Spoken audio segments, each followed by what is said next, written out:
pati sarili mong asawa? Nagawa mong gamitin dyan sa kagaguhan mo? Simula ngayon, wala ka nang makukuha sa akin. Naintindihan mo? Maghanap buhay ka! Lahat ng pinaghirapan ko, mapupunta lang sa wala dahil dyan sa punyetang bisyo mo? Babe, kailangan ko ng tulong mo Kailangan ko ng malaking pera. Naisanla ko yung bahay ni Mama. Saka ang dami ko na rin pinagkakautangan. Kailangan ko makabawi sa sugal. Rod, natatakot ako sa gusto mong mangyari. Paano kung malaman ng nanay mo yung mga kasinungalingan mo? Kaya nga ayusin mo yung pag-arte mo. Huwag kang tatanga-tanga. Magpanggap ka na ooperahan ka dahil na-aksidente ka. Para magpadala agad ng pera si Mama. Ano, naintindihan mo ba? Rod, itigil mo na yung bisyo mo. Punyeta ka. Bakit ba ang dami mong sinasabi? Bakit hindi ka nalang makinig kung anong gusto kong gawin? Punyeta ka eh. Ang dami pa sinasabi.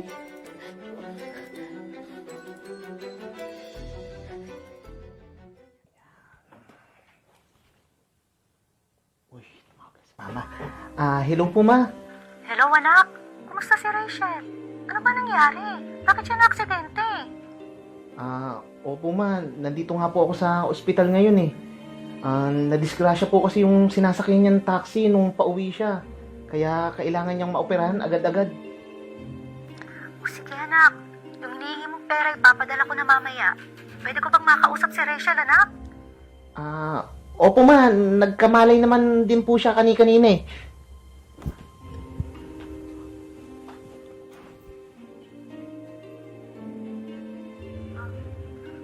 Hello, anak? Rachel, kumusta ka na? Ito po, ma. Sabi po ng doktor, kailangan ko daw po magpa-opera. Oh, anak, huwag mo nang parasahin magsalita. Gusto ko lang sabihin sa'yo na magpagaling ka. Huwag mo nang isipin ang mga bayarin dyan, ha? Ako nang bahala at ipapadala ko na mamaya. Magpalakas ka, ha?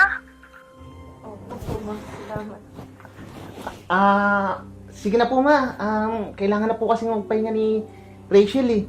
Mag-iingat po kayo Saka nga po pala, Ma, huwag niyong kakalimutan yung pera. Sige na po, Ma. Bye-bye.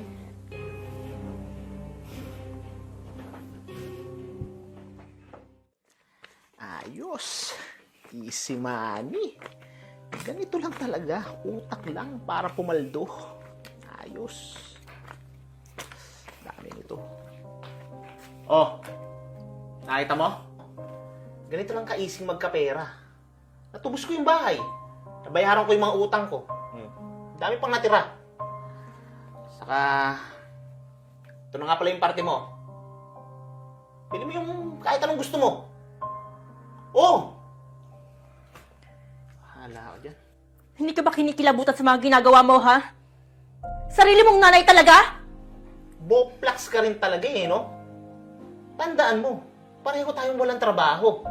Dapat nga, magpasalamat ka pa eh. Kung hindi natin ito gagawin, pareho tayong mamamatay sa gutom.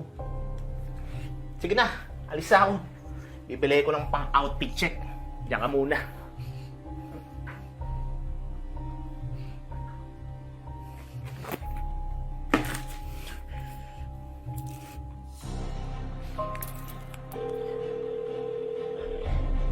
Hello, ma. May sasabihin po ako sa inyo. May aaminin po ako. May dapat po kayo malaman tungkol po sa anak niyo. Ayos, sarap buhay. Ito lang talaga eh. Ayos itong movie na to. Rod! Nasaan na magaling kong anak? Rod! Andyan ka pala? Ma, kayo po pala. Akala ko naman kung sino na yung sumisigaw. Bakit nagulat ka ba, ha? Kala mo hindi ko alam kung anong katarantaduhan ang ginagawa mo dito? Pati ako nagawa mong ganituhin? Sarili mong ina? Ma, ano pong sinasabi nyo? Ano pong ginawa ko sa inyo? Si Rachel? Na aksidente? O baka naman, nagtanda utang-utang ka dahil dyan sa lintik na bisyo mo? Pati bahay ko? Nakaisanla mo? Akala mo hindi ko alam? Ma'am, magpapaliwanag po ako. Hmm? Pati sarili mong asawa?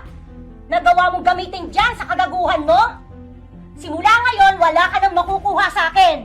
Naintindihan mo? Maghanap buhay ka! Lahat ng pinaghirapan ko, mapupunta lang sa wala dahil dyan sa punyetang bisyo mo? Ma, paano naman po kami ng asawa ko? Alam ko kung paano mo itrato si Rachel. Nagtatrabaho yung asawa mo, may sariling negosyo, tapos pinatigil mo dahil sa katangahan mo. Tigilan mo na yung kalokohan mo, Rod. Napakabait sa atin ni Mama. Kaya hindi ko lubos maisip na nagagawa mo to sa kanya. Alam mo, pinagsisihan ko na nagpagamit ako sa'yo. Rachel, kunin mo na lahat ang gamit mo at aalis na tayo dito. Simula ngayon, maghanap buhay ka. Wala ka nang aasahan sa akin, pati sa asawa mo. Hindi pa huli ang lahat, Rod. Magbago ka na.